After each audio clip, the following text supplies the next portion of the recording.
Hello everyone, good evening. Welcome back to my channel. I hope आप सभी अच्छे होंगे। हम Himachal Pradesh public service commission के द्वारा कंडक्ट करवाए जाने वाले लेक्चर एग्जाम के लिए प्रिपरेशन कर रहे हैं। आज हम बीएड पोर्शन से रिलेटेड कुछ इंपॉर्टेंट एमसीक्यूज करेंगे। यह एमसीक्यूज आपके प्रीवियस ईयर्स पेपर्स में पूछे गए हैं, साथ ही केवीएस और एनवीएस के एग्जाम्स में जो क्वेश्चन पूछे गए हैं वह भी इस क्लास में इंक्लूडेड हैं। तो आप एचपी पीजीडी के एग्जाम के लिए इन क्वेश्चंस को देख सकते हैं। यह क्वेश्चंस आपके लिए हेल्पफुल रहेंगे। साथ ही आप इन क्वेश्चंस को एज अ मॉक टेस्ट की तरह यूज़ कर सकते हैं और अपने आप को एनालाइज कर सकते हैं कि आपकी प्रिपरेशन कितनी बेटर हुई है। और अगर अभी तक आपने अपना प्रैक्टिस करना स्टार्ट नहीं किया है तो आज से ही अपना प्रैक्टिस करना स्टार्ट कर दीजिए। इस क्लास का पीडीएफ आपको टेलीग्राम चैनल पर मिल जाएगा, तो आप वो चैनल ज्वाइन कर सकते हैं। साथ ही अगर किसी क्वेश्चन का आंसर आपको गलत लगता है तो आप कमेंट सेक्शन में ज़रूर मेंशन कर सकते हैं। तो चलिए आज की क्लास स्टार्ट करते हैं। Question number 1 is the which of the following is the biggest barrier to communication in a classroom. Classroom communication का एक सबसे बड़ा बैरियर कौन सा है? Option one, confusion on the part of the teacher, शिक्षक में कन्फ्यूज़न होना, and lack of teaching aid, शिक्षण सहायक सामग्री का अभाव, आउटसाइड डिस्टर्बेंस, बाहरी अशांति, या फिर noise in the classroom, classroom में शोर होना। एंड इसका जो करेक्ट आंसर है वो है option number A, confusion on the part of teacher. अगर टीचर कन्फ्यूज होगा तो यह एक कम्युनिकेशन बैरियर है क्लासरूम में। Then next question is the dash is not required for an effective communication.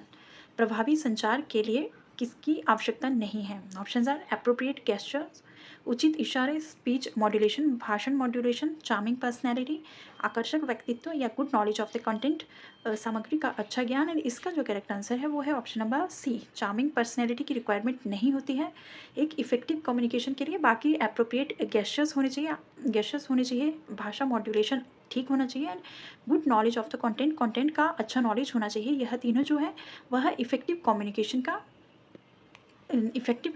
के पार्ट हैं, जबकि जो चार्मिंग पर्सनैलिटी है वह इफेक्टिव कम्युनिकेशन के लिए रिक्वायर्ड नहीं होता है। Then next question is the who is an effective communicator. एक प्रभावी संचारक कौन है? Option are the one who is humorous speaker, वह जो विनोदी वक्ता हो, the one with histrionic talent, ऐतिहासिक प्रतिभा वाला व्यक्ति, या the one who is clear with what he says, वह जो अपनी बात स्पष्ट रूप से कहता है, या वह the one who can speak in many languages. And इसका जो करेक्ट आंसर है वो है option number C, the one who is clear with what he say, वह क्या कह रहा है इस बात को वह अच्छी तरह से किसी को समझा सके, तो वह एक इफ़ेक्टिव कम्युनिकेटर है। जो अपनी बात को एक प्रभावी तरीके से दूसरों को बता रहा है वह एक इफ़ेक्टिव कम्युनिकेटर है। Then option number C is the correct, the one who is clear with what he say. Then next question is the student learn more from a teacher who is dash. छात्र उस शिक्षक से अधिक सीखते हैं जो dash हैं। Option are hard working, gentle, affectionate, या able to communicate his ideas effectively. इसका जो करेक्ट आंसर होगा वो होगा option number D, student learns more from a teacher who is able to communicate his ideas effectively. जो अपने विचारों को प्रभावी ढंग से दूसरों को बताने में सक्षम रहता है वह स्टूडेंट उन टीचर से ज़्यादा सीखते हैं। Option number D is the correct. Then next question is question number 5, as a teacher how would you react to a wrong answer given by a student. एक टीचर के रूप में जब कोई स्टूडेंट जो है वो गलत आंसर आपको करता है तो आपको किस तरह से रिएक्ट करना है? Option are scold him for not studying, पढ़ाई न करने के लिए उसे डांटें, explain why the answer is wrong, बताएं कि उत्तर गलत क्यों है, ask another student for the correct answer, सही उत्तर के लिए किसी अन्य छात्र से पूछें, या फिर ignore the wrong answer and pass on to the next question, गलत उत्तर पर ध्यान न दें और अगले प्रश्न पर आगे बढ़ें। इसका जो करेक्ट आंसर होगा वो होगा option number B, explain why the answer is wrong. आप उस स्टूडेंट को बताओगे कि आंसर क्यों रॉन्ग है। Next question is as a teacher what would you do if you realize that the students are not understanding what is being taught in the class?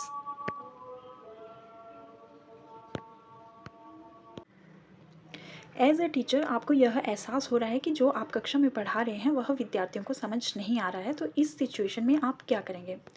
Option are check up the related knowledge of the student. आप बच्चों छात्रों से संबंधित ज्ञान की जांच करेंगे। Proceed to the next lesson to complete the syllabus, आप सिलेबस कंप्लीट करने के लिए नेक्स्ट लेसन की तरफ प्रोसीड कर जाएंगे।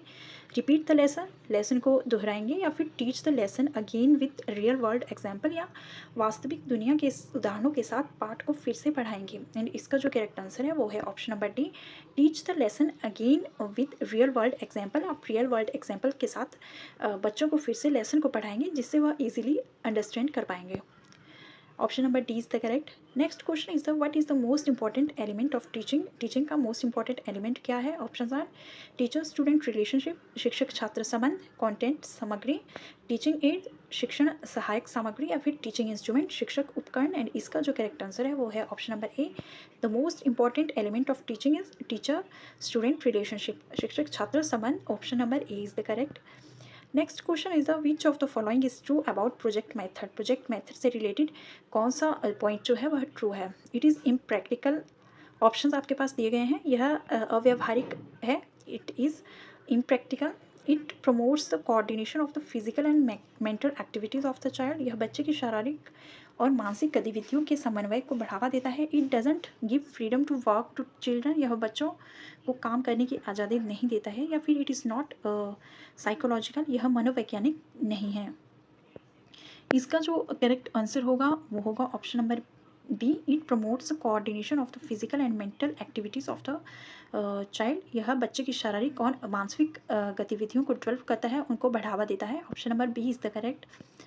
Then next question is the which of the following is true about learning by play, learning by play से related इनमें से कौन सा पॉइंट जो है वह ट्रू है? Option are it is a psychological method, यह एक मनोवैज्ञानिक विधि है। It is not a psychological method, यह कोई मनोवैज्ञानिक विधि नहीं है। It suppresses the creative tendency, यह रचनात्मक प्रवृत्ति को दबा देता है। या it suppresses the herd instincts, यह कठोर वृत्ति का दमन करता है। एंड इसका जो करेक्ट आंसर है वो है ऑप्शन नंबर ए, यह एक साइकोलॉजिकल विधि है। Option number A is the correct, learning by play जो है एक साइकोलॉजिकल विधि है। Then next question is the education that the child receives in family is, जो बच्चा फैमिली से एजुकेशन को रिसीव करता है वह है option are formal, informal, non formal, या फिर none of the above. And इसका जो करेक्ट आंसर है वो है ऑप्शन नंबर बी, वह इनफॉर्मल है। The education that the child receives in family is informal, informal education वह रिसीव करता है। नेक्स्ट क्वेश्चन इज द बुनियादी शिक्षा plan is based on dash plan, बुनियादी शिक्षा योजना किस योजना पर आधारित है? Options are doctor Radhakrishnan, doctor Mahatma Gandhi, मौलाना अब्दुल कलाम आज़ाद, या फिर रविंद्रनाथ टैगोर। एंड इसका जो करेक्ट आंसर है वो है option number B, Mahatma Gandhi plan के ऊपर बुनियादी शिक्षा प्लान जो है वह बेस्ड है। बुनियादी शिक्षा को बेसिक एजुकेशन भी कहा जाता है, बेसिक एजुकेशन प्लान, और नई तालीम भी इसको कहा जाता है, नई तालीम। यह प्लान जो है महात्मा गांधी ने 1937 में दिया था, 1937 में दिया था। और इसमें उन्होंने बोला था कि जो बच्चे हैं वह लर्निंग बाय डूइंग के थ्रू ज़्यादा सीखते हैं, लर्निंग बाय डूइंग के थ्रू ज़्यादा सीखते हैं, और क्राफ्ट एजुकेशन के ऊपर उन्होंने ज़्यादा फोकस किया था। और इम्पॉर्टेंट फीचर्स क्या थे इस योजना के? इसके तहत क्या था, फ्री एंड कंपल्सरी एजुकेशन बच्चों को दी जाती थी। Mother tongue should be the medium of instruction, education बच्चों को उनकी मदर टंग में ही दी जाती थी। क्राफ्ट सेंटर्ड एजुकेशन उनको दी जाती थी। क्रिटिकल और क्रिएटिविटी उनमें, क्रिएटिविटी और क्रिटिकल थिंकिंग उनमें डेवलप की जाती थी। और कोलैबोरेटिव लर्निंग के ऊपर एम्फेसाइज किया गया था। ये कुछ मेन पॉइंट्स थे, एक learning by doing, craft education, free and compulsory education, mother tongue should be the medium of instruction, development of crafting and critical thinking, and emphasize on collaborative learning. आपको ये points याद होने चाहिए, यहाँ से भी क्वेश्चंस पूछ लिए जाते हैं। और 1937 में यह प्लान दिया गया था। और इसी प्लान को, बुनियादी शिक्षा प्लान को ही बेसिक एजुकेशन कहा जाता है, और नई तालीम भी इसको कहा जाता है। Then next question is audio visual aids help dash student in the class. Option are slow learning, धीमी गति से सीखना, इंटेलिजेंट, बुद्धिमान, प्लेफुल, चंचल, या क्यूरियस। जो जिज्ञासी होती हैं, जिज्ञासी जो स्टूडेंट्स रहते हैं उनको सीखने में हेल्प करता है। एंड इसका जो करेक्ट आंसर होगा वो होगा ऑप्शन नंबर ए। जो स्लो लर्निंग बच्चे होते हैं, जो धीरे धीरे सीखते हैं, उनको उन छात्रों के लिए ऑडियो विजुअल जो एड्स हैं वह हेल्पफुल रहते हैं। Next question is the education would be meaningful when it is dash centred. शिक्षा तभी सार्थक होगी जब वह डैश केंद्रित हो। ऑप्शन आर करिकुलम, पाठ्यचर्या, सोसाइटी समाज, स्टूडेंट छात्र या टीचर शिक्षक। एंड इसका जो करेक्ट आंसर है वो है option number C. Education would be meaningful when it is student centered. जब एजुकेशन जो है वह स्टूडेंट सेंटर्ड होगी। Option number C is the correct. Next question is the why is educational philosophy important for teachers. Teachers के लिए education philosophy जो है वह क्यों महत्वपूर्ण है। Options are it is the backbone of all disciplines. यह सभी विषयों की रीढ़ है। Otherwise every teachers will have his own philosophy. अन्यथा प्रत्येक शिक्षक का अपना दर्शन होगा। They are otherwise not taught this. अन्यथा उन्हें यह नहीं सिखाया जाता है। It helps in improving themselves in the role of a teachers. यह एक शिक्षक की भूमिका में खुद को बेहतर बनाने में मदद करता है। एंड इसका जो करेक्ट आंसर होगा वो होगा option number D. Education philosophy इसलिए टीचर्स के लिए इम्पॉर्टेंट है क्योंकि यह एक शिक्षक की भूमिका में खुद को बेहतर बनाने में मदद करता है। It helps in improving themselves in the role of teacher. As a role of teacher, as a teacher यह आपको इम्प्रूव करने में मदद करता है। Option number D is the correct answer. Next question is the if your student asks you a questions in the class, what would you do? अगर कोई बच्चा जो है कक्षा में आपसे क्वेश्चन पूछता है तो आप क्या करेंगे। Options are advice to meet after the class, class के बाद मिलने की सलाह देंगे।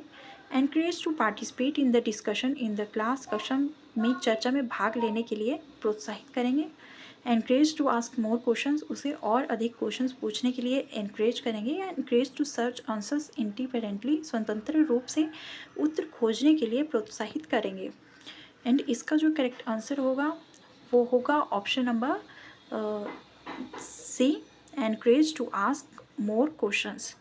अगर कोई बच्चा क्लास में आपसे क्वेश्चन पूछता है तो आप उसे और ज़्यादा क्वेश्चन पूछने के लिए एनकरेज करेंगे, उसे डिस्करेज नहीं करेंगे कि आप ज़्यादा क्वेश्चन मत पूछिए। आप उससे और ज़्यादा एनकरेज करेंगे कि जो भी आपको डाउट्स हैं वो आप क्लियर कर सकते हो, आप क्वेश्चन पूछ सकते हो। Option number C is the correct. Next question is the who is the father of psychoanalysis. बहुत ही इंपॉर्टेंट क्वेश्चन है। HP टेट और CTET का बहुत इंपॉर्टेंट क्वेश्चन है, हर पेपर में यह रिपीट किया जाता है। Who is the father of psychoanalysis, मनोविश्लेषण के जनक हैं। Option are Carl Jung, Erik Erikson, Jacques Lacan या सिगमंड फ्रूड। एंड इसका जो करेक्ट आंसर है वो है option number D. Sigmund Freud जो है वह फादर ऑफ साइको एनालिसिस के फादर हैं। Option number D is the correct answer. Next question is the who propagated cognitive theory of teaching. शिक्षण के संज्ञानात्मक सिद्धांत का प्रतिपादन किसने किया। Option are David Berliner, Donald T Campbell, Egon Brunswik या एल गॉज। एंड इसका जो करेक्ट आंसर है वो है option number D. NL Gage ने कॉग्निटिव थ्योरी ऑफ टीचिंग दी थी। Next question is the question number 18 who established Shanti Niketan. Shanti Niketan की स्थापना किसने की थी। ऑप्शंस आर काजी नजरुल इस्लाम, महात्मा गांधी, रविंद्रनाथ टैगोर या सरोजनी नायडू। एंड इसका जो करेक्ट आंसर है वो है ऑप्शन नंबर सी। शांति निकेतन की स्थापना जो थी वह रविंद्रनाथ टैगोर ने की थी। उन्होंने 22 दिसंबर 1901 में शांति निकेतन की स्थापना की थी। और रविंद्रनाथ टैगोर जो थे उनको फर्स्ट नोबेल प्राइज़ मिला था लिटरेचर में। फर्स्ट नोबेल प्राइज़ लिटरेचर में, साहित्य में उनको फर्स्ट नोबेल प्राइज़ मिला था। और उनको द बार्ड ऑफ बंगाल भी कहा जाता है। रविंद्रनाथ टैगोर जो हैं उन्होंने 22 दिसंबर 1901 में शांति निकेतन की स्थापना की थी। फर्स्ट नोबेल प्राइज़ उनको साहित्य में फर्स्ट नोबेल प्राइज़ मिला था। उसके बाद उनको द बार्ड ऑफ बंगाल भी कहा जाता है। यह आपको जो है पता होना चाहिए। The bard of Bengal, the bard of Bengal. The bard of Bengal उन्हें कहा जाता है। Then next question is the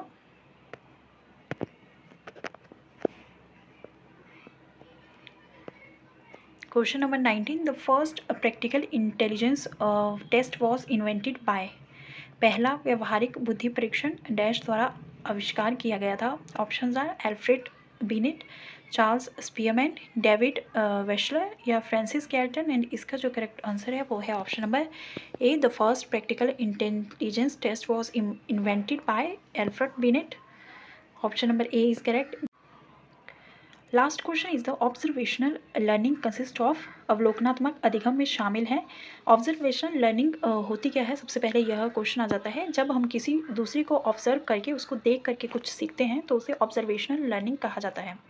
option आपके पास दिए गए हैं, अटेंशन एंड रिटेंशन, ध्यान और प्रतिधारण, attention and reinforcement, production, process and motivation and reinforcement and motivation. ये आपके पास ऑप्शंस दिए गए हैं और आपको ये बताना है कि अवलोकनात्मक लर्निंग में क्या क्या शामिल है। और इसमें जो फर्स्ट पॉइंट आता है वह आता है अटेंशन आती है, देन उसके बाद रिटेंशन आता है, देन उसके बाद प्रोडक्शन प्रोसेसेस आ जाते हैं जिसको रिप्रोडक्शन कहा जाता है, रिप्रोडक्शन, देन उसके बाद मोटिवेशन आ जाता है, देन लास्ट में रीइंफोर्समेंट आ जाता है। यह इसके जो स्टेप्स हैं वह हैं ऑब्जर्वेशनल लर्निंग के। एंड इसका जो करेक्ट आंसर होगा वो होगा option number 1 and option number 3, attention and retention. सबसे पहले क्या किसी चीज़ को आप पूरे अच्छे से ध्यानपूर्वक सुनते हैं, ध्यान से सुनते हैं, उसके बाद उसको रिटेंशन आ जाता है, प्रतिधारण आ जाता है, उसको आप अपनी मेमोरी में स्टोर कर देते हैं। उसके बाद आप उसी प्रोसेस को रिपीट करते हैं और फिर मोटिवेट होते हैं कि हाँ हम ये कर सकते हैं। तो यह जो है वो ऑब्जर्वेशनल लर्निंग में आ जाता है। तो इसका जो आंसर हो जाएगा वो हो जाएगा option number 1 and 3, retention, attention and retention and production processes and motivation. 1 and 3 जो है वह इसका आंसर है। तो ये आज के लिए कुछ 20 क्वेश्चंस थे, यह आपके प्रीवियस ईयर्स पेपर में पूछे गए थे। तो आप इन क्वेश्चंस को एज अ मॉक टेस्ट की तरह यूज़ कर सकते हैं। तो चलिए आज की क्लास में बस इतना ही। अगर आपको क्लास अच्छी लगी हो तो चैनल को लाइक और सब्सक्राइब ज़रूर करें। Bye bye, take care.